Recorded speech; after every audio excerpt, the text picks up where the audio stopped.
Here we are then, it's time. The Giro d'Italia 2023, our first Grand Tour in this series, is about to start in Bologna. There, a 7 km flat time trial comes our way, so on paper that should somewhat fit us. The next day is for the punchers with 3 hills towards the end, the last one being 3 km at 6.3% in Osimo. And the first mountain finish lies on day 4 with Campitello Mattese as the final climb, 7.2% for 12 km. After which we have another time trial day, 45 km, a completely flat terrain. In week 2 we suddenly start off in Slovenia for stage 13, finishing in Austria on this stage, so a lot of countries to be passed, and a hilly finish towards this stage. Mountains arrive again on day 14, 5,000 plus altitude meters, but a long way from the finish line, so not sure how selective this is gonna be. Nonetheless, the next day is certainly going to be selective. 5 major mountains, starting off with the Pordoi, then we've got the San Pellegrino, we've got the Giao, then we have the Falzarego, and we finish on the Fedaya La Marmolada climb. One annoying thing with a parkour like this is that the Fedaya is the final climb, which means that people won't necessarily attack on the second last or third last climb, because that last one is very steep towards the end. Day 17 is a mountain time trial. We've got the Passo di Monte Giffi, quite steep towards the end. The next day is a hilly parkour that finishes in Bra. Yeah, I don't know what to say. I like sightseeing there. Then another mountain stage follows, starting in Cuneo, finishing on Les Deux Alpes, Col dell'Agnello. We've got after that Col d'Izoard, Col de Lautaret, and as I said, Les Deux Alpes as the finishing climb. Not a big one to finish on though, so if people want to make differences, it will have to be early. Honestly, neither the last stage really. Les Deux Alpes is the start, we've got the Col du Lautaret once again, we have Col de Montgenèvre, and 2 times the Sestriere climb. These are medium mountains, so I don't expect to take back 3 minutes on a stage like this. That's basically it when it comes to the GC stages in this race. Considering I completely forgot to request teammates for this race, we've got Albanese, Forcel Paravano, Gravalos, Guarnieri, Belletti, and Viegas with us. But holy hell, this is a weak start list. De la Cruz at Movistar, Caruso at EF Nippo, Vlasov at Astana, Kruijswijk at Jumbo, and Haig at Bahrain Victorious, Kelderman and Buchmann at Bora, and Fortunato at Androni. That's all. I will go for GC with that start list. Let's start off with the initial time trial then. Here we go, we are on the road, only 2 kilometers left to ride. I started off on 99 to get up to speed ASAP.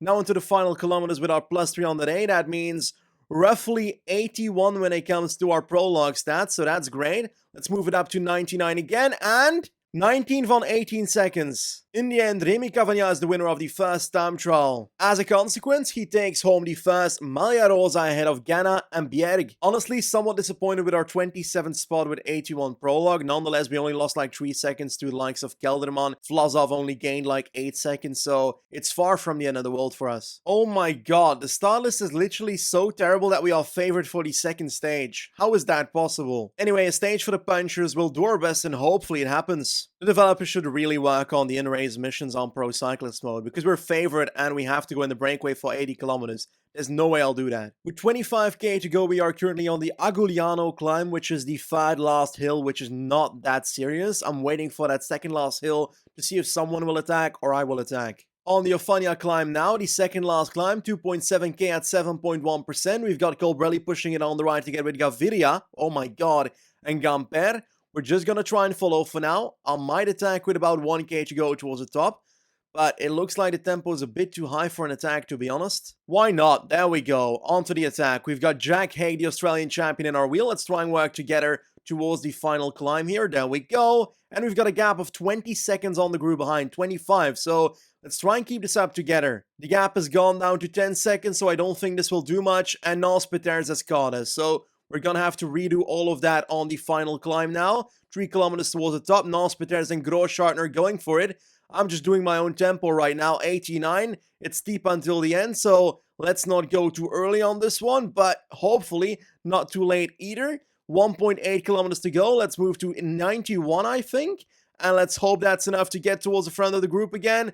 Wout Poels ahead of us. Come on, come on, come on. 93, 94, 95. Let's try and move forward. I think I've got it. I think I've got it. I think I've got it. 500 meters to go. Let's keep this up. Let's keep this up. Let's keep this up. And let's keep up 95 to the line. 99.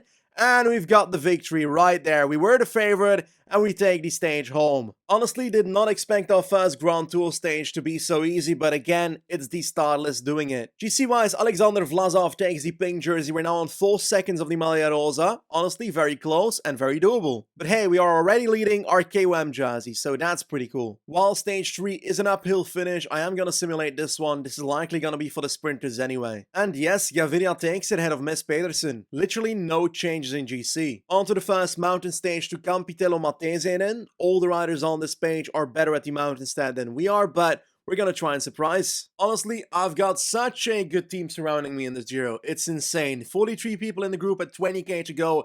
0 teammates. Amazing. The climb is starting. Campitello Matese. We've got 12.5 kilometers at 7.2% until the line. Let's make sure we keep our good positioning near the start here, and let's do what we always do. Our own tempo. With 5k left to ride, I'll let the group go. This is in my advantage, I think, because I just can't follow their tempo. Hopefully we can get close towards the front again. Honestly, it's not looking good for us. 1.5k to go. Our energy is nowhere to be seen, really, so I'm doing my best to stay within 2.5 minutes of the front, but Nilsen Paulus wins the stage. Vlasov is second. Jorgensen in third. We're gonna be finishing somewhere just out of the top 25, I think.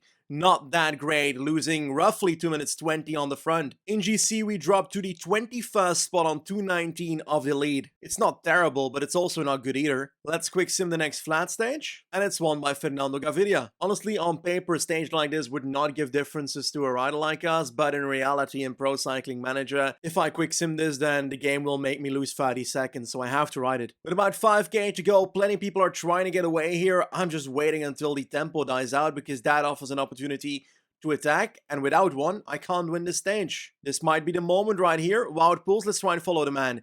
There we go. Let's go, let's go, let's go, let's go. People are in my wheel, so this is not working. Let's go to the right of the road. Come on, come on, come on. Let's just keep sprinting. A group of 5. We've got a bit of a gap, but it looks like Poels is trying to close us down right now. Come on, Nibali. Come on, Nibali. I think we're losing this one. I think we're losing this one. Yeah, Eekhoff flies past. Damn it, we tried, but it's not gonna be for us. Caleb Ewan wins, or Consonni might come past. I don't know who wins. Consonni. As expected, not selective enough to make differences for GC. Honestly, exactly the same as expected for the 7th stage, not very selective. The last of the 3 Piano della Sella climbs is starting, 7.8 kilometers at 6%.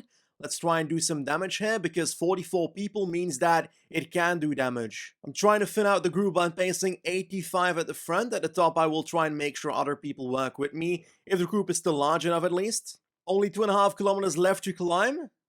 Only 2 kilometers left to climb, and we're setting some proper tempo at the front, damaging people left and right. Ballerini gone, Rodriguez gone, and in all honesty, the group is down to like 10 people at the top, I think. Okay, 17. 10 was a bit of an exaggeration, but now my energy is quite limited, so let's lower it towards 60, maintain position, and hope that another team keeps up the tempo. 5 kilometers to go, we are in the descent. People are trying to attack left and right. I'm just trying to follow and make sure I don't lose time today.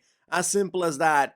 2.5 kilometers now. It's gonna flatten out pretty soon. Let's make sure we are in the wheel of someone that can compete for the victory. Let's try and get into Masnada's wheel, Caruso's wheel perhaps. There we go. 1k to go. Let's start our sprint ourselves. Let's try and go on the right. Oh my god, Ballerini's still here. And he's gonna come short.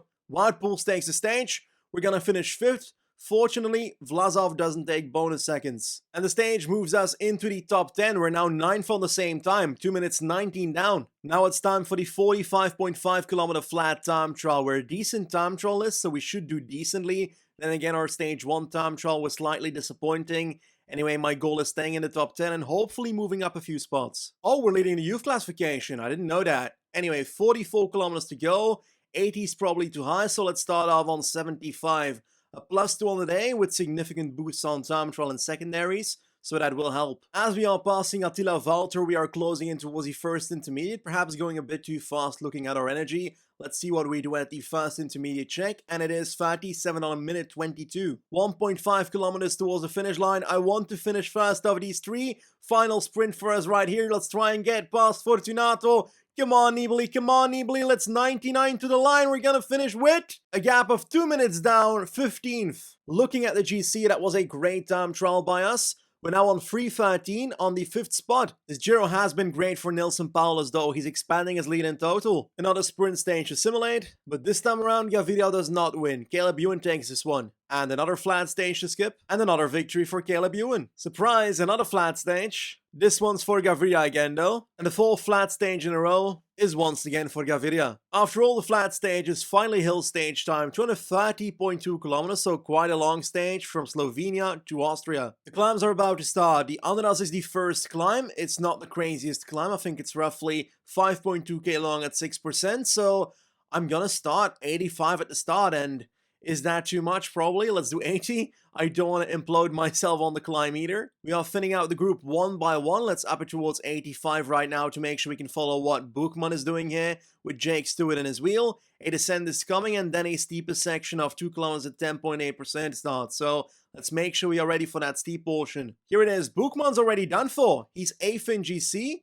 Großschartner is their leader for today. He's 28th in GC. So that's not very logical. We gotta make sure we don't completely implode on this climb though, because we've got a bit of a flat section after that on top before the descent starts. Großschartner done for, Haig done for, pretty much everybody having trouble. We're now going 65 at the front, trying to regenerate as much as possible on this flat section and in the coming descent so I can strike on the final second cat climb before the line. I think we are missing Vlasov. I think Vlasov is not in this group, so I think that's a win for us. We're now on the last climb. We just had a crash in the descent by the leader. Paulus is now in the second group, so that's good for us. It's kind of sad for him though. Let's move it up to 85 in the final 2 kilometers of this climb. And let's make sure, actually, 75, because I want to make my attacking move in the final kilometer, and if I don't have energy, I can't do that. Here we go, final K, let's go for the move. People are kind of in our wheel, and this is not working, so this is not what I was hoping for. Let's do 99 towards the descent. Yeah, this is not it, is it? Let's try and do acrobatic descent once we've got the energy for it. The descent was a bit too short for my liking to do acrobatic descent, so I decided to just sit in the wheel of Kelderman as he's going to lead us towards the final sprint right here.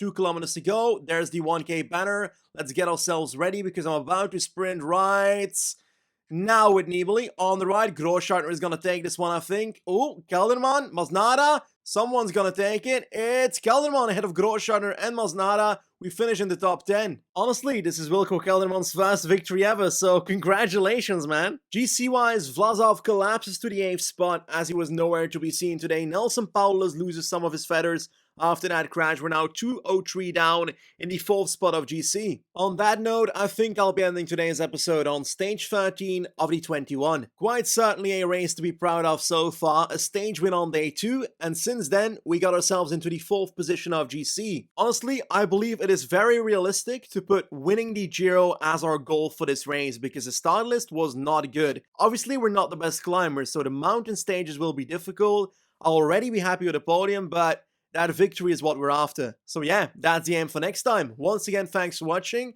and I'll see you soon. Goodbye.